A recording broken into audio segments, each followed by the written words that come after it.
Famous pianist told blind black girl to play just for fun, but she has an amazing gift that would forever change the lives of everyone in that room. How cute. Come here, sweetie, play something for us to enjoy. Victoria Hartwell's honeyed voice echoed through the gilded hall of the Metropolitan Arts Club, eliciting muffled giggles from the guests at Chicago's most exclusive charity event. Amelia Johnson, just 14 years old, stood motionless beside the Steinway grand piano that dominated the center of the elegant hall. Her small hands gripped the white cane tightly as an awkward silence filled the room. The girl had arrived with her public school principal, who had obtained 2 complimentary tickets to the annual fundraising gala for musical inclusion programs. Victoria adjusted her designer dress and smiled at the audience of businesspeople, music critics, and philanthropists. At 38, she was considered one of the greatest Chopin performers of our time, with sold-out world tours and million-dollar contracts. To her, that out-of-place girl represented everything that was wrong with forced diversity policies at cultural events. "Don't be shy, dear," Victoria insisted, her voice dripping with condescension. "I'm sure our generous donors would love to see how we invest in inclusion." How about happy birthday? Everyone knows that one. Mrs. Catherine Morrison, president of the organizing foundation, muttered something about inappropriate to her assistant, but did not intervene. After all, Victoria Hartwell was the star of the evening, responsible for raising millions for the institution. Amelia took a deep breath, her fingers tightening around her cane. No one there knew that she spent 10 hours a day practicing on a borrowed keyboard in the basement of the neighborhood church. No one knew that at age 4 she could reproduce entire symphonies after hearing them only once. And most importantly, no one imagined that at that moment, while everyone saw her as an inconvenient obstacle, she was memorizing every note, every chord, every nuance of the arrogance that hung in the air. "Actually," said Amelia, her calm voice cutting through the buzz of side conversations, "I prefer Rachmaninoff." Victoria let out a genuine laugh. "Rachmaninoff? Really? And what piece could you possibly play, young lady?" The famous pianist's smile was about to freeze on her face when Amelia replied with a serenity that only exists in those who carry a secret too powerful to be revealed before the right time. "Piano Concerto No. 2 in C minor. But perhaps it's too advanced for this audience." The silence that followed was so thick you could hear the ticking of the old clock in the entrance hall. There was something about that girl's posture, the quiet confidence of her words, that made some guests realize they were about to witness something far beyond simple humiliation. If you're enjoying this story of overcoming prejudice, don't forget to subscribe to the channel to find out how a moment of mockery would turn into the most devastating lesson the Chicago musical elite would ever receive. Victoria felt a growing irritation at the girl's unexpected response. "Rachmaninoff? Concerto No. 2. That girl was clearly trying to impress by using names she probably couldn't even pronounce properly. "Too advanced for this audience?" Victoria repeated, her voice completely losing its artificial sweetness. "Young lady, you are speaking to people who finance entire orchestras. Perhaps you don't understand where you are." The audience murmured in agreement. Margaret Whitfield, heir to a banking empire and the foundation's main sponsor, whispered loudly enough to be heard, "How rude. Someone needs to teach this generation some manners." Amelia remained motionless, but something in the way she held her cane changed subtly. Her fingers no longer trembled. On the contrary, they were completely relaxed, like those of a surgeon before a delicate operation. "Victoria," interrupted Dr. Michael Chun, conductor of the Boston Symphony who was visiting the event. "Perhaps we should continue with the main program." No, Victoria cut in, now clearly irritated by the perceived insubordination. Young Amelia here seemed to question the sophistication of our guests. "I think it's only fair that she demonstrate this musical superiority she's implying." Victoria walked over to the piano and played the first notes of the concerto with exaggerated, almost theatrical movements. "You see, Amelia? This is a piece that requires not only technique, but emotional maturity. Something that takes decades to develop. Are you sure you want to expose yourself like this?" What Victoria didn't know was that Amelia knew every nuance of that performance. For the past 8 years, since she lost her sight in a car accident that also took her parents, she had devoted every free moment to music. Not as a hobby or natural talent, but out of necessity. It was her only way to process a pain that words could not reach. Her Aunt Dorothy, who worked as a cleaning lady at the municipal conservatory, had gained access to rare recordings and sheet music in Braille. Amelia had memorized hundreds of pieces, studying not only the notes, but the historical interpretations, regional variations, and emotional contexts of each composer. Dr. Hartwell, Amelia said, deliberately using the wrong title. You played the first notes in E-flat major. Rachmaninoff's Concerto No. 2 is in C minor. An icy silence fell over the room. Victoria felt the blood rush to her face. She had changed the key on purpose to test whether the girl really knew the piece, but she hadn't expected to be corrected in public. It was obviously intentional, Victoria lied, her voice losing its smooth polish. I was testing her basic musical ear. I see, Amelia replied with a calmness that made some guests shift uncomfortably in their chairs. Then you must also know that Rachmaninoff composed this concerto during his battle with severe depression, following the failure of his first symphony. Each movement reflects a stage in the struggle against despair. That's why playing it correctly requires more than technique. It requires having known true darkness. The statement hit Victoria like a punch in the stomach. Her own interpretation of the piece had always been technically perfect, but cold, lacking the emotional depth that true connoisseurs always noticed but never dared to comment on. Very well, said Victoria, her mask of superiority beginning to crack. Since you are so knowledgeable about music theory, how about showing us in practice? Or would you rather continue to impress us with your encyclopedic knowledge? Catherine Morrison whispered urgently to her assistant, this is getting embarrassing. Maybe we should intervene. But Victoria was determined to humiliate that girl once and for all. Actually, she continued with a cruel smile, I'll make it more interesting. If you can play at least the first movement decently, I will personally guarantee that your school will receive a donation of $10,000. The audience cheered at the wager. It was a considerable sum for a public school. But, Victoria added, her voice dripping with malice, when you fail, and you will fail, I want you to publicly admit that you tried to draw attention to yourself with superficial knowledge that you cannot sustain in practice. Do you accept the challenge? Dr. Chen frowned, as if sensing something that the others could not yet grasp. In the fifth row, Dorothy Thompson immediately recognized the tone in her niece's voice. It was the same one she used before solving impossible math problems or when she was about to demonstrate something she had prepared in secret. I accept, Amelia said simply. But I would like to make a small change to the proposal. Victoria laughed contemptuously. Change? Honey, you're in no position to negotiate. Instead of $10,000 for my school if I succeed, Amelia said, her voice carrying an authority that made the entire room pay attention. How about $50,000 if I manage to play not just the first movement, but the entire concerto? From memory. A murmur of surprise rippled through the audience. Victoria hesitated for a moment. $50,000 was a significant amount, even for her. And if I fail, Amelia continued, I promise never to participate in events like this again. Ever. Victoria smiled, thinking she had found the perfect opportunity to get rid of that inconvenient girl once and for all. Done. But I want witnesses. Dr. Chun, will you agree to be the judge of this demonstration? What those privileged people couldn't see was that every condescending word, every pitying glance, every attempt to belittle her was fueling something much more powerful than indignation. It was awakening the kind of strength that only comes from suffering transformed into purpose. And Amelia was about to show that underestimating someone who has lost everything is the most dangerous mistake one can make. Dr. Chen nodded in agreement, clearly uncomfortable with the whole situation. Very well. As an impartial judge, I confirm the terms, Rachmaninoff's complete concerto from memory, in exchange for $50,000 for the young woman's school if she succeeds, or her promise never to appear at cultural events again if she fails. Victoria smiled with cruel satisfaction. $50,000 was an amount she could easily spend on a single piece of jewelry, but for a public school it would be transformative. Of course the girl would fail. It was mathematically impossible for someone her age, without proper classical training, to perform one of the most complex pieces in the piano repertoire. I need a few minutes to prepare, Amelia said calmly. Of course, dear, Victoria replied with false kindness. Would you like some water? Perhaps a moment to reconsider this madness.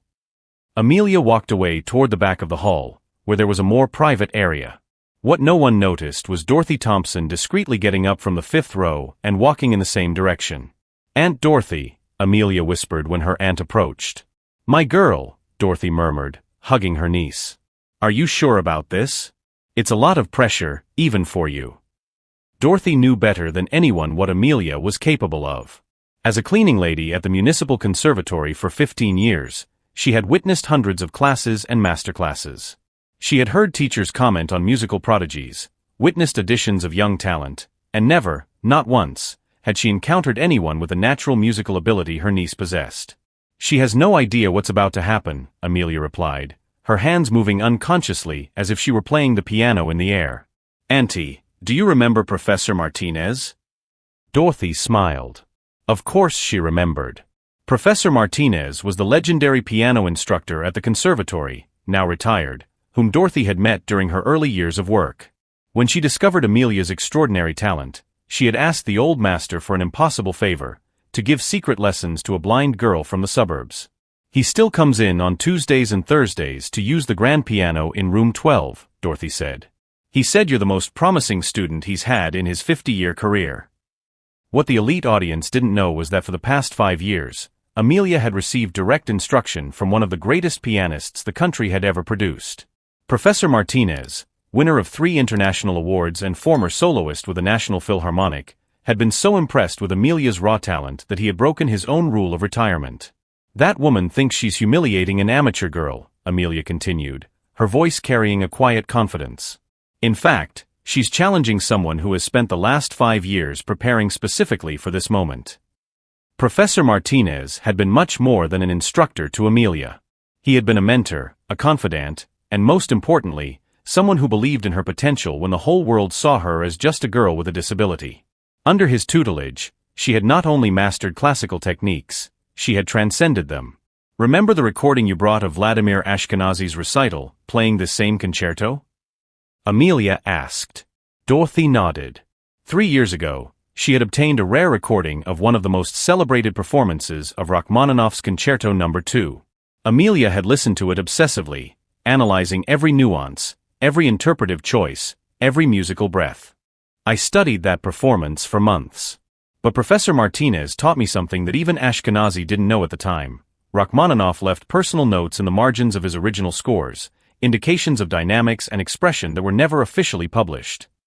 Professor Martinez had had access to these original scores during his studies in Moscow in the 1970s. He had shared these secrets only with Amelia, recognizing in her not only technical talent, but the emotional maturity necessary to interpret Rachmaninoff authentically. Back in the main hall, Victoria checked her watch with theatrical impatience. How much longer does this girl need? Perhaps she is realizing the magnitude of the mistake she is about to make. Margaret Whitfield laughed softly. "Frankly, Victoria, you are being very patient. Any serious teacher would have ended this circus long ago." Dr. Chun, meanwhile, watched the interaction between Amelia and her aunt with growing curiosity. There was something in the posture of those two women, an intimacy and confidence that suggested shared knowledge. The aunt did not seem concerned about the impossible challenge Amelia had accepted. She seemed, in fact, proud. "Dorothy," Amelia whispered, "do you remember what Professor Martinez said about performances that change lives?" Dorothy smiled, recalling the old master's words. "There are technical performances, and there are performances that touch the soul. The former impresses critics. The latter transforms people." "This isn't going to be just a technically perfect performance," Amelia continued. "It's going to be a lesson in how true talent is not limited by color, social class, or disability. And more importantly, it's going to be a demonstration that underestimating someone based on prejudice is the most costly mistake one can make." During her years of secret preparation, Amelia had developed not only extraordinary technical skill, but a deep understanding of musical psychology. She knew exactly how to use music to communicate messages that transcended words. "Professor Martinez taught me that every note of Rachmaninoff carries a specific emotion," Amelia said, her fingers moving unconsciously. "He composed this concerto out of a deep depression. Each movement represents a stage in the journey back to the light." What Victoria and her privileged guests did not understand was that Amelia had an advantage none of them possessed. She had actually lived that journey. The loss, the despair, the slow rebuilding of hope, and finally, the triumph over adversity. "It's time," announced Dorothy, watching Victoria make impatient gestures. Amelia nodded, taking a deep breath. "When I start playing, That woman will realize she has made the biggest mistake of her career. But when I finish, she will understand that she has just witnessed something she will never be able to reproduce." The two walked back to the center of the hall, where Victoria waited with ill-concealed irritation. Finally, Victoria muttered, "I hope you've used this time to reconsider your rash decision." Amelia approached the piano, her hands finding the keys with the familiarity of someone who had played this same piece hundreds of times in secret. But this time would be different. This time, she wouldn't just be playing for Professor Martinez in the empty conservatory room. This time, she would be playing to rewrite the perceptions of a musical elite who had spent the entire evening underestimating her. "One last question before we begin," Amelia said, turning slightly toward the audience. "Have any of you ever had to completely rebuild your soul after losing everything in a single moment?" The silence that followed was different from the previous ones. There was an intensity in Amelia's voice, an authority born of real experience, that made some guests realize they were about to witness something far beyond that she has just witnessed something she will never be able to reproduce. The two walked back to the center of the hall, where Victoria waited with ill-concealed irritation. Finally, Victoria muttered, "I hope you've used this time to reconsider your rash decision." Amelia approached the piano, her hands finding the keys with the familiarity of someone who had played this same piece hundreds of times in secret. But this time would be different. This time, she wouldn't just be playing for Professor Martinez in the empty conservatory room. This time, she would be playing to rewrite the perceptions of a musical elite who had spent the entire evening underestimating her. "One last question before we begin," Amelia said, turning slightly toward the audience. "Have any of you ever had to completely rebuild your soul after losing everything in a single moment?" The silence that followed was different from the previous ones. There was an intensity in Amelia's voice, an authority born of real experience, that made some guests realize they were about to witness something far beyond a simple musical demonstration. Victoria felt a chill of apprehension. There was something about the girl's posture, the way her hands hovered over the keys, that suggested the evening would not follow the humiliating script she had planned. But it was too late to back down. The entire hall was waiting, and her reputation depended on publicly exposing the inadequacy of that inconvenient girl. What those privileged people couldn't see was that every condescending word, every look of contempt, every attempt to belittle her was fueling something much more powerful than indignation. It was the silent strength of someone who had transformed years of adversity into musical purpose, and who was about to use every note of Rachmaninoff to demonstrate that true talent knows no barriers imposed by those who fear greatness in others. Amelia placed her hands on the keys of the Steinway, and something extraordinary happened in the hall. The first chord that emerged from the piano made Victoria Sterling involuntarily take a step back. It wasn't just the same notes she had played minutes before, it was the same notes transfigured by a soul that had known darkness and found light through music. The first musical phrases of the concerto flowed from Amelia's fingers, as if she were conversing directly with Rachmaninoff across the centuries. Each passage carried the weight of her own experience, the brutal denial of loss at age 8, the anger at a world that saw her only as an obstacle, and finally, the transformative acceptance that had shaped her sacred relationship with music. "My God," whispered Dr. Chun, leaning forward in his chair. In his 40-year musical career, he had never heard a performance with such emotional depth. Victoria felt her legs tremble. The girl's technique was not only flawless, it was superior to her own. The passages she played with concentrated effort flowed from Amelia's fingers like crystal-clear water, as natural and inevitable as breathing. Margaret Whitfield, who minutes earlier had scoffed at the girl's audacity, now had tears streaming down her carefully made-up cheeks. Amelia's music was not only technically perfect, it was transformative, touching places in her soul she had forgotten existed. "How is this possible?" Catherine Morrison murmured to her assistant, her voice trembling with genuine emotion. The answer came in the form of the music itself. Amelia wasn't just playing the concerto, she was retelling her story through it. The first movement became the narrative of a child who lost everything in an instant. The second, the fury of a teenager forced to navigate a world that saw her as inferior before even getting to know her. Victoria watched, paralyzed, as her own interpretation was systematically dismantled and rebuilt into something infinitely more powerful. Every musical choice she had made for decades, technically correct but emotionally empty, was being exposed by the raw genius of the girl she had tried to humiliate. "Victoria," whispered Dr. Chun, his voice heavy with awe, "this girl is one of the greatest natural talents I have ever witnessed." Victoria felt something shatter inside her chest. It wasn't just her pride.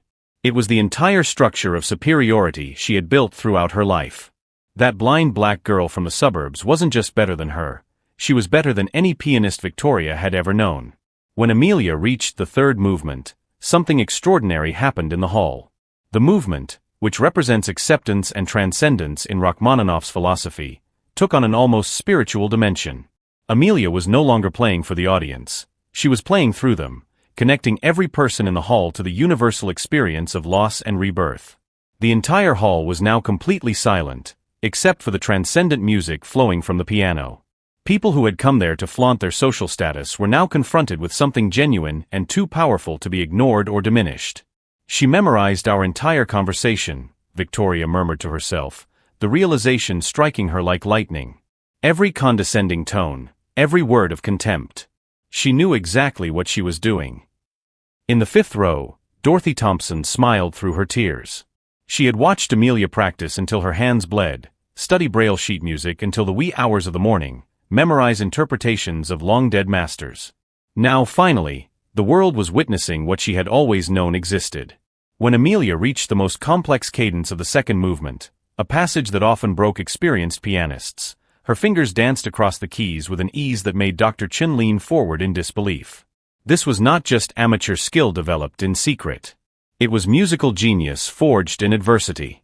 Victoria looked around the hall and saw her own destruction reflected in the faces of the musical elite. Margaret Whitfield watched her with an expression that mixed disappointment and revulsion. Dr. Chun shook his head slowly, clearly re-evaluating everything he thought about Victoria Sterling. "How dare you," whispered Catherine Morrison, her gaze fixed on Victoria, "try to humiliate a child with such an extraordinary gift." Victoria tried to form a response, but the words died in her throat. There was no explanation that could justify what she had done. She had tried to use her privileged position to crush a girl who represented everything music should be: pure, honest, and transformative. At the absolute climax of the concert, Amelia performed a variation in the interpretation that made the entire hall hold its breath. They were Rachmaninoff's secret notes that Professor Martinez had shared only with her, indications of dynamics and expression that had never been officially published. Victoria immediately recognized their historical authenticity, knowing that only someone with access to extremely rare academic sources could know such details. "That's impossible," Victoria murmured, her hands trembling. "Those variations, they're in the original Moscow scores." As a girl from the suburbs. The realization hit Victoria like a tsunami. Amelia wasn't just a self-taught prodigy. She had received world-class instruction, most likely from some master who had recognized her extraordinary talent. Every prejudiced assumption Victoria had made was being systematically destroyed note by note. As Amelia neared the end of the concert, something magical happened in the hall. The music was no longer just sound, it was pure emotion being transmitted through the keys, touching every heart present in a way that words could never achieve. Victoria watched, mesmerized by horror, as people from the musical elite began to weep openly. It was not just because of the beauty of the music, but because of the realization that they had witnessed something transcendent almost being destroyed by pure prejudice. Amelia concluded the concert with a delicacy that made the ensuing silence seem sacred. Her hands remained on the keys for a moment, as if sealing a pact with the music she had just released.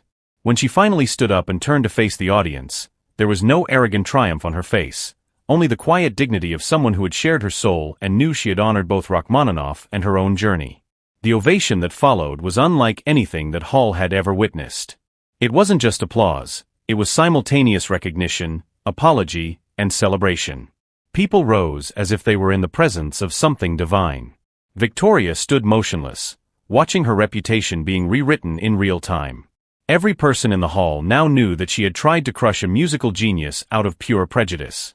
In 15 minutes, Amelia had completely destroyed the image Victoria had spent decades building. "Mrs. Hartwell," said Dr. Chun, approaching with an expression that mixed disappointment and contempt. "I think we have a lot to talk about regarding the future of your contracts with serious orchestras." Margaret Whitfield took out her phone, and Victoria knew instinctively that news of her humiliation would circulate among the cultural elite before she even left the building. Amelia approached Victoria, extending her hand. "Thank you for the opportunity to play, Mrs. Hartwell. Sometimes we need to be confronted with our own music to understand who we really are." Victoria shook the girl's hand with trembling fingers, finally realizing that she had just witnessed not only an extraordinary performance, but her own complete social downfall.